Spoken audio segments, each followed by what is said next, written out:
there is no way to do this alone. Yeah. Successful businesses never are individuals. Yeah. I mean, and I think that that is something that we need to talk about. You need a community. You Mhm. need people around you that you can ask questions and you can bounce ideas off. You need that community, whether that's a co-founder, whether that's an advisory board, whether that's a mentor, whoever that is, that you have to remember that you can ask a question and it's not a bad thing. Women Who Own It podcast spotlights women business owners who are pioneers in their field, setting trends, blazing trails, and creating game-changing innovations. Brought to you by WeBank, the largest certifier of women-owned businesses in the U.S. and a leading advocate for women business owners and entrepreneurs. And me, Allison Maslin. I've been a business owner for the last 35 years. I'm the Wall Street Journal best-selling author of the book Scale or Fail. So join our bold community of women who built it, grew it, and own it. I'll see you on the show. Welcome to the 4th season of Women Who Own It podcast, where we are diving into the theme of momentum. And this year we have been exploring how our network of women-owned businesses builds and sustains momentum in their practices and operations.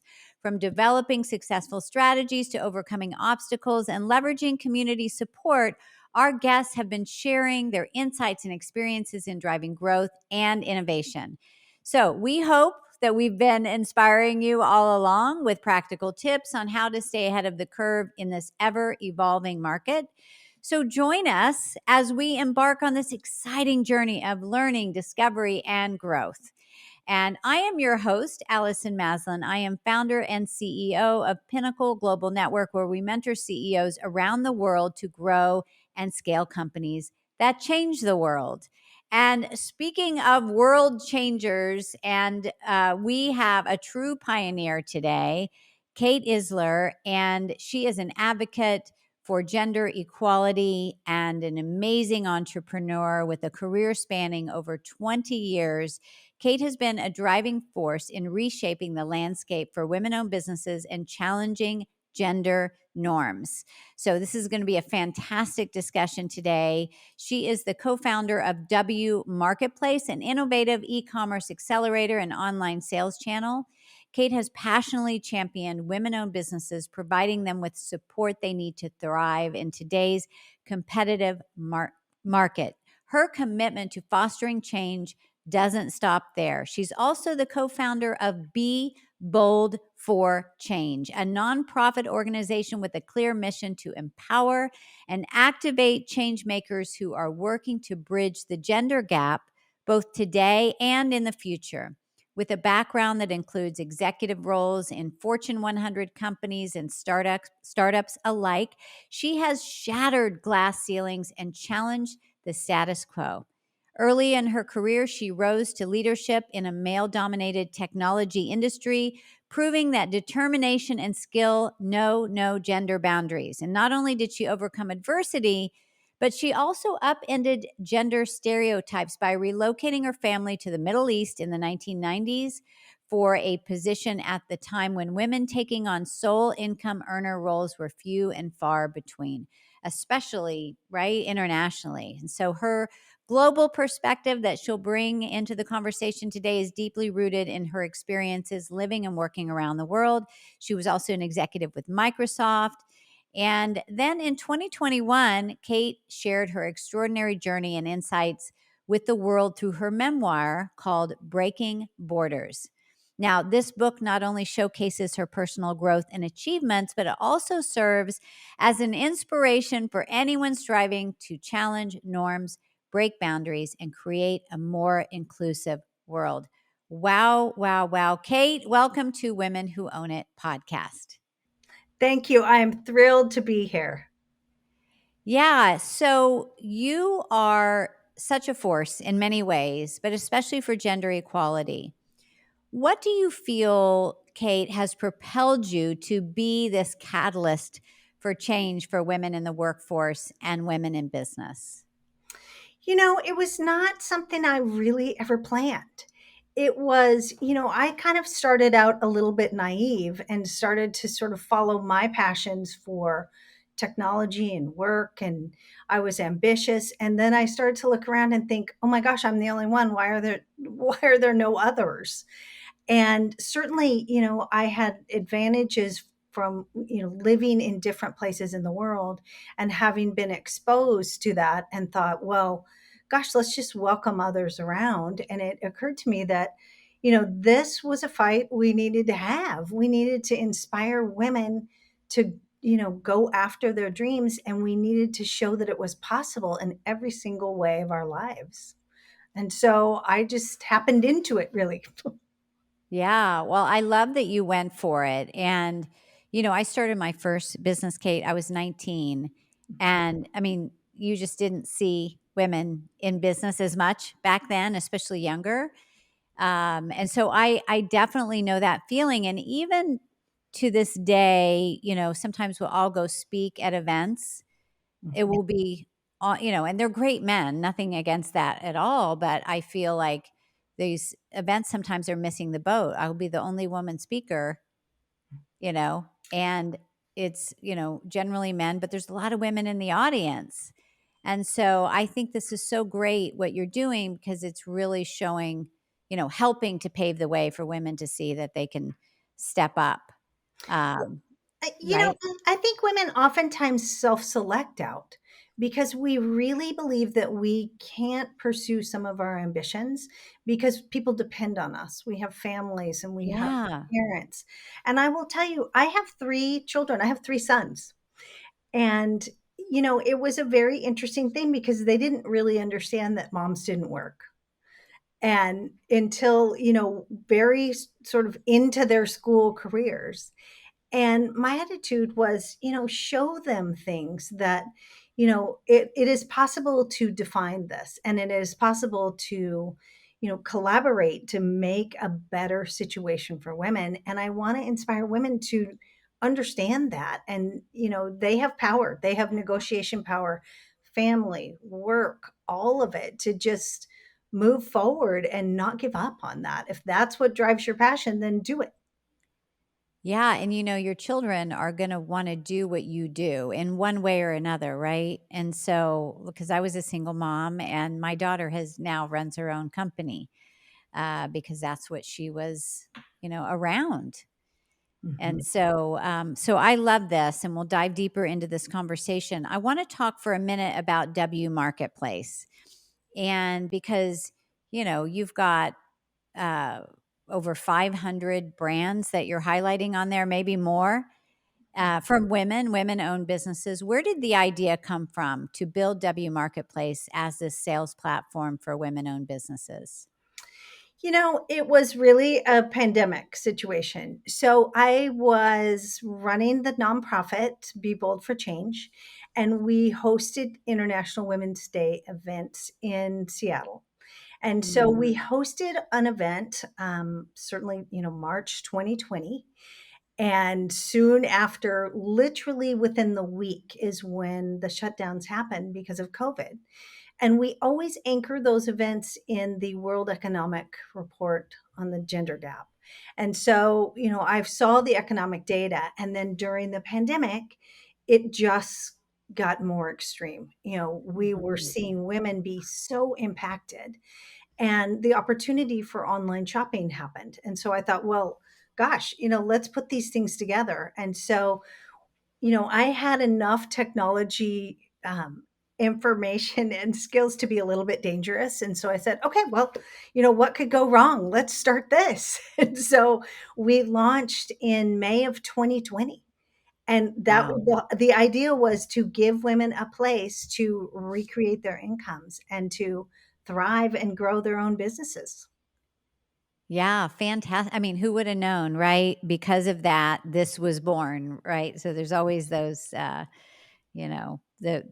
rainbows that come out of these challenging times.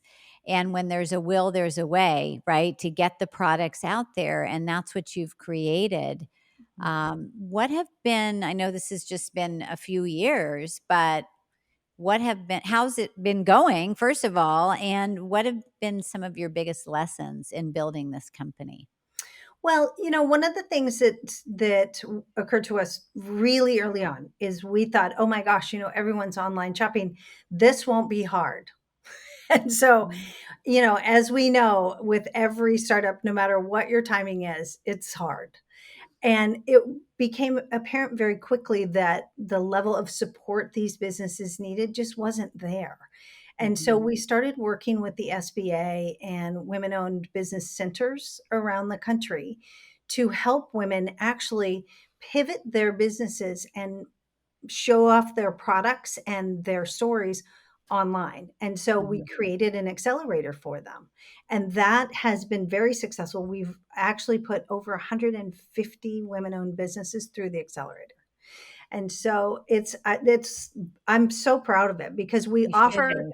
well, and it's about really helping them build that skill set to be successful. And the way we look at it is it's successful on our platform, but we help to launch them across their own website, across the large retail channels, because our mission is really to, set them up for success. Mhm. And so I'm thrilled with that. And so that has become really the focus of our business and focus of our business in the US, but actually globally as well. Yeah, that's fantastic. It can feel like when you're running a business that you're all alone. So to be able to have that support and then a platform as well to sell is really, like, I'm sure, an answer to their prayers. So, It was really important for us to actually make sure that while they were learning practical skills and that they were continuing to earn income as they were doing it. And so putting those things together seemed sort of not that unique to us. It seemed like stakes for getting in the game so that we weren't asking them to invest in something and wait to find customers, but we were actually marrying those two skills. And yeah. so it's very exciting and it's really fun because we do have a thriving community of businesses on the platform. Oh, that is fantastic. And so I would imagine, because I was thinking, how have you created visibility? But I would imagine that the women are helping to create that visibility too, right? Because they're marketing it and you have all these people on there that are marketing it. That gives it legs. But you've got Amazon, you've got these other shopping platforms. And I ask this because we've got business owners listening to this, business women. They're trying to create visibility for their own businesses.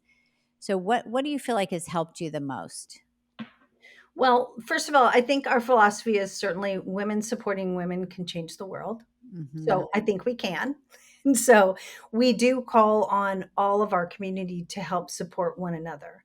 And I think that one of the things, there is a lot of discussion around us versus Amazon. And I don't actually see us in competition. They are a giant player with very different objectives from Mhm. us. And Yeah. so what we are doing is trying to create visibility as a community and push people forward into some unique products that we have that they may not have and some unique stories because when we think about retail, there are a variety of different shops from, boutiques on Main Street to malls and so there's all of those flavors. And so we try and really partner with women owned businesses and organizations that will support and align with the value shopper that we're Yeah. looking for. And that's basically how we do it. Yeah, I don't think there are a lot of customers that are saying, "We shop at Amazon because we want Amazon to thrive," right? So it's a different, there it's ease of purchase, but with what you're doing is we want to see these women business owners thrive. So people that are aligning with that, and I think just the awareness when people know about it, because this is something I've just learned about from now interviewing you. I was like, "Well, my goodness, I'm going to buy these products here." So I think that is so great.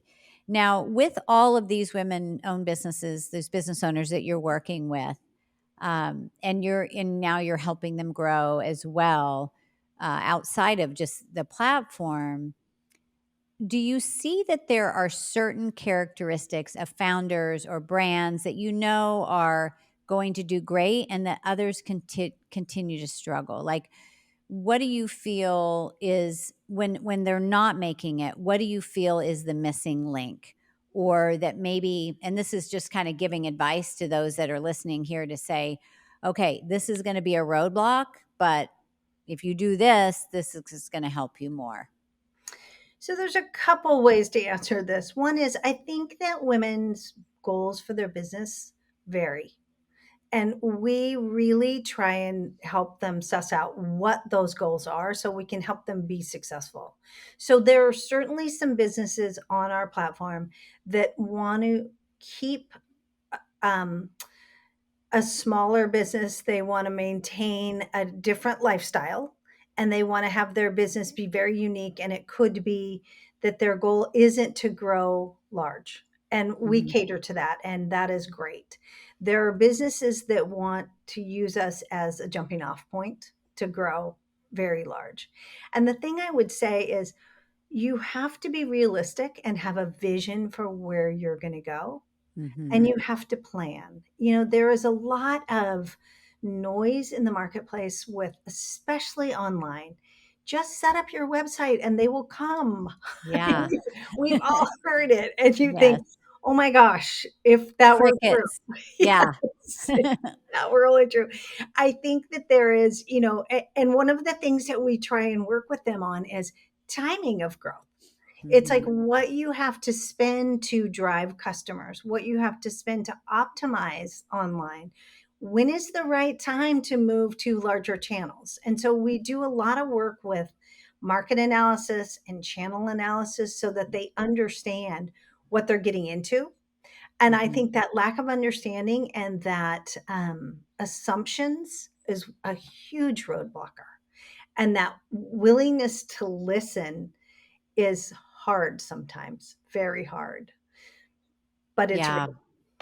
Yeah, it is all those things that you said. I agree wholeheartedly. We mentor CEOs as well. And it's interesting because sometimes when we talk about vision, it feels very esoteric. Like, I got to get into the project or I need to take care of the client. And so they spend the least amount of time on vision, which I really feel is the most important part because unless you know where you're going, you're not really going to get there.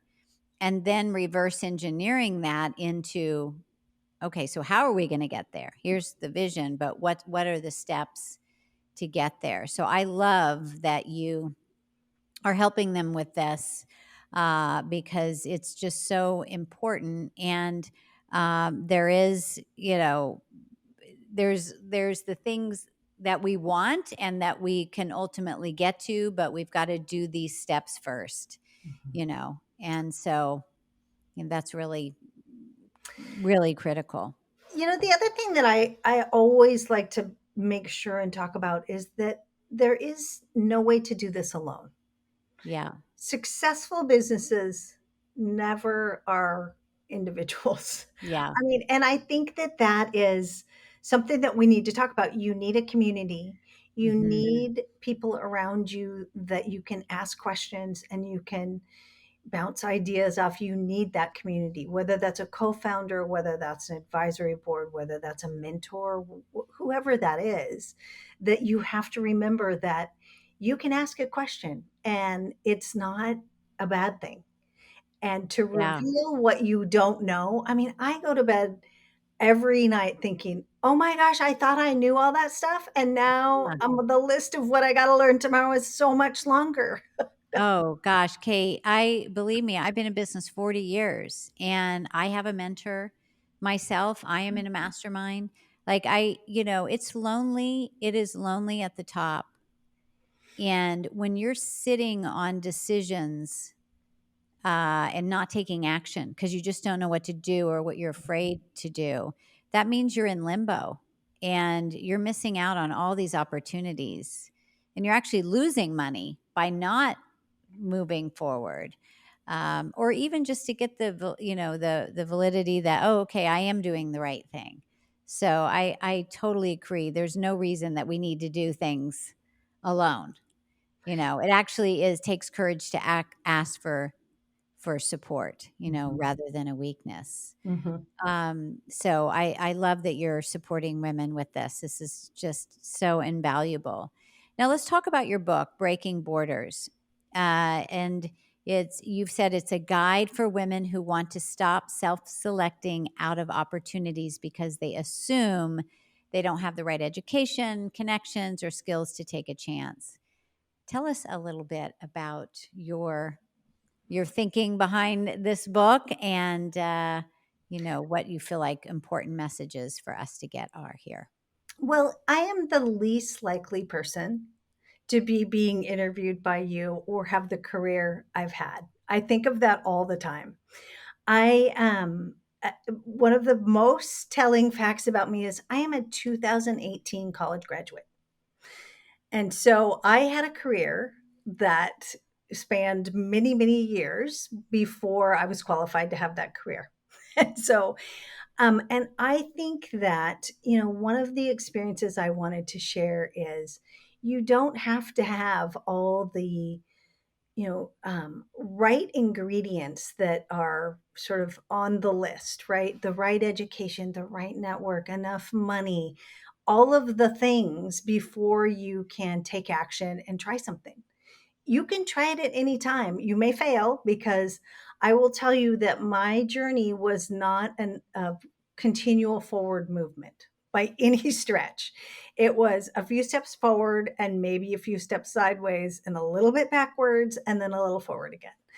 And my book was really very honest about that. And I've talked really honestly about the risks I took, the decisions I made, and some of them were great decisions, and I'll be very honest, some of them were terrible decisions. I mean, I think that, we as women also and successful or perceived successful women need to be very honest about that as well. Hmm. And, Yes.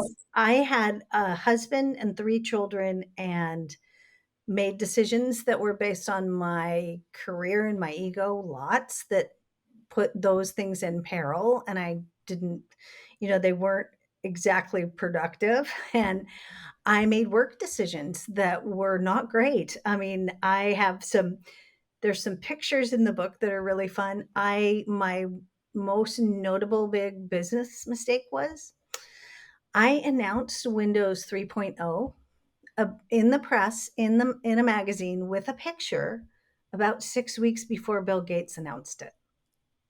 Oops. Oops. Yes. And so I made some big errors. And so I think it's fair that you say you can recover from those things. And there's Yes. always lessons. And so, Oh my gosh. We could talk all day about that. Hindsight is 2020.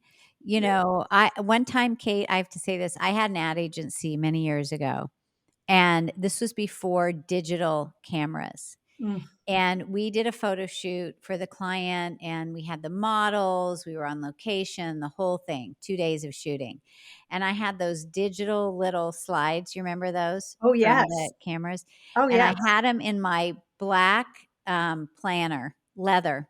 Oh, I put it on top of my black Pontiac and drove off, and never to be found. And I mhm. literally spent all day walking up and down this road crying, looking for this thing. I was mortified to have to go talk to these people and tell them.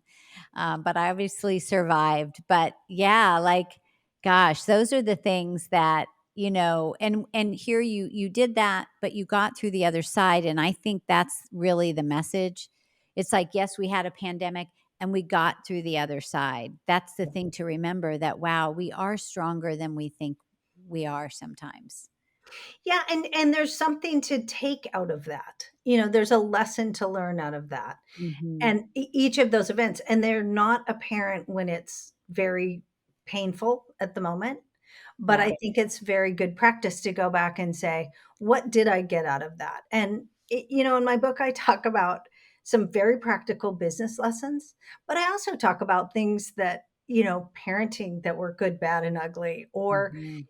I've got anecdotes of, I have to confess that the first time I moved overseas, I took about 6 small bags because that's what I had, and then I had to pay for extra bags, and then it didn't occur to me that I was gonna arrive in Dubai at 2 AM and have to get 6 bags into a taxi and into a hotel room, and gosh, lesson learned, fewer, bigger bags, sort of, Yes. so there's things that I think that sometimes we look for those giant things, but don't ignore the small lessons, the in between, and the sort of the gamut of what you can take away from something. Mhm. The pandemic is the same. For me, it was stopping to really look at what are the resources I have and how can I apply those for the best. And some of those things worked out just the way I thought, and some of them not even close to the way I thought. Yeah. Oh, I Flexibility. know. For all I think that blew everybody's mind. We all know when you say March 2020, we will that week or that time was, really like that is tattooed on our brain for sure. We will remember that. Mhm. Now, your nonprofit, Be Bold, which I love the name, um, to build a community for women and their allies. Do you feel that women have a hard time being bold? What are your Y What's your take on that? we chose that name and chose that sort of platform description because I don't think women have a hard time being bold, but I think that you need to make sure and define bold in different ways. So, Mhm. being bold can be changing the world with some amazing idea or action, but being bold can be getting out of bed and getting your kids to school on time and Mm. everything in between. And I think that women are very hard on ourselves. And you can't forget that being bold changes every day. Some days it's giant, and some days it's living through the day.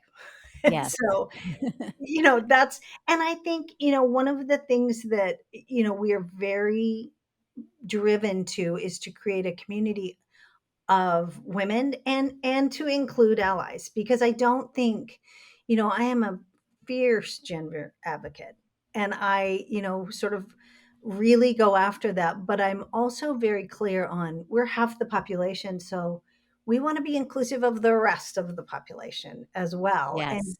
get their allyship and their support and bring them along and educate them on the benefits of that. And so that's a big piece of it. And I think sometimes, it takes a bold move to do that as well.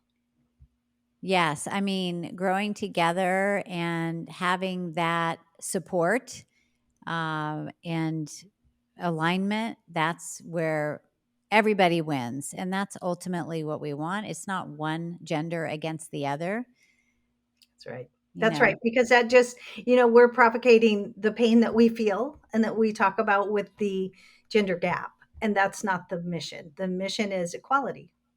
Yeah, exactly. And it's true. I think I love how you take a look at just this idea of being bold, because I do think sometimes we're like, "Oh my gosh, this is overwhelming, like to change the world. Like I just, I got 5 meetings today I gotta get through," or, "I'm having this challenge with my child," or whatever, even personally, emotionally, and that's just being bold, just standing up and taking another step or using your voice. Those things are just as important and valued. So, yeah, And thank you for the reminder of that. you're welcome. I think those things, they do add up.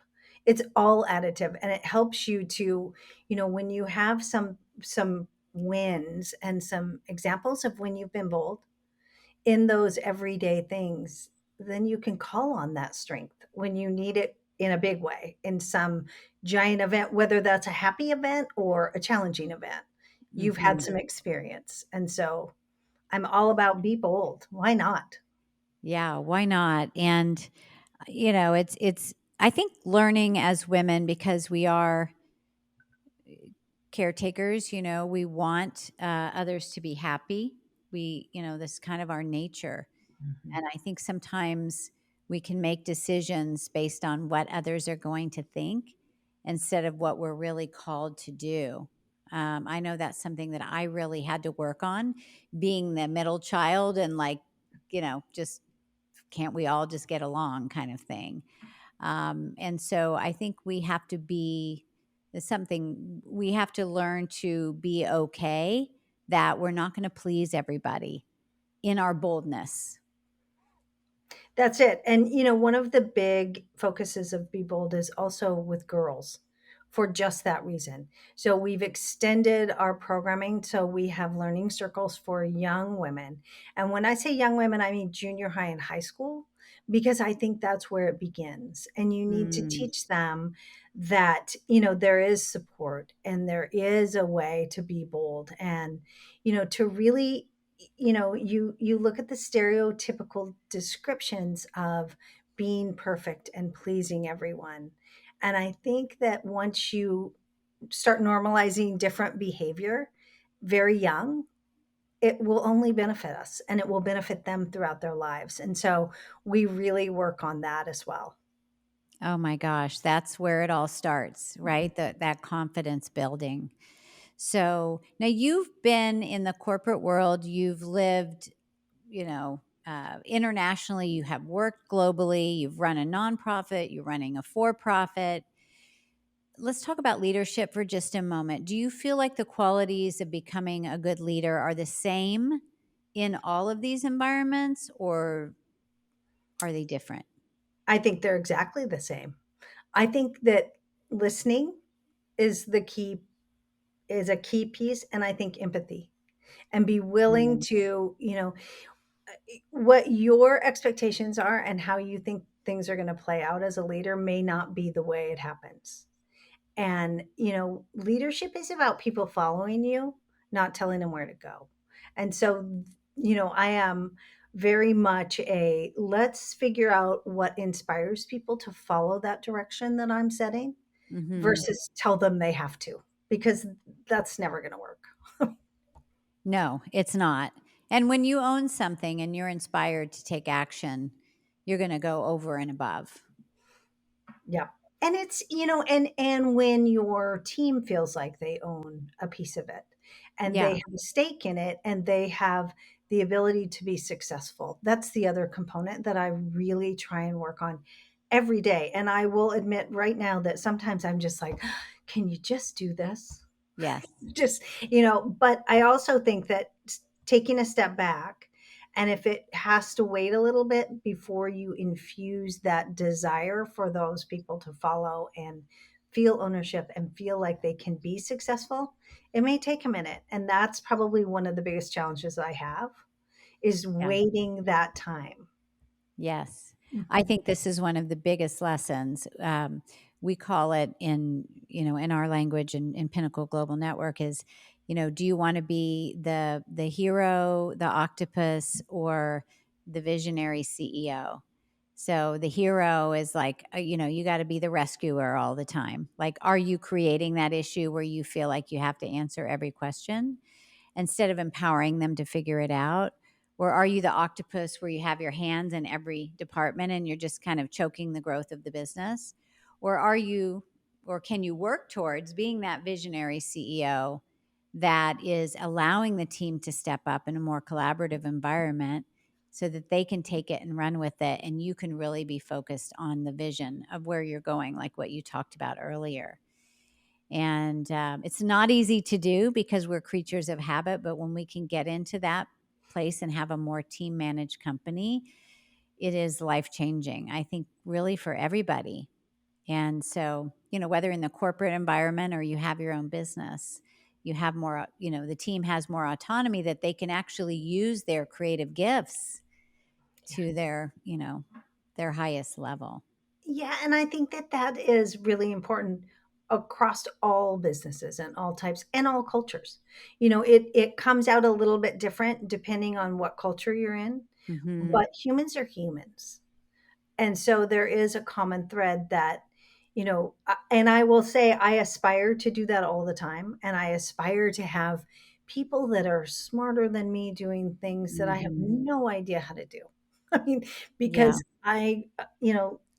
the other management styles are exhausting. And, I don't, I am not bold enough to do those.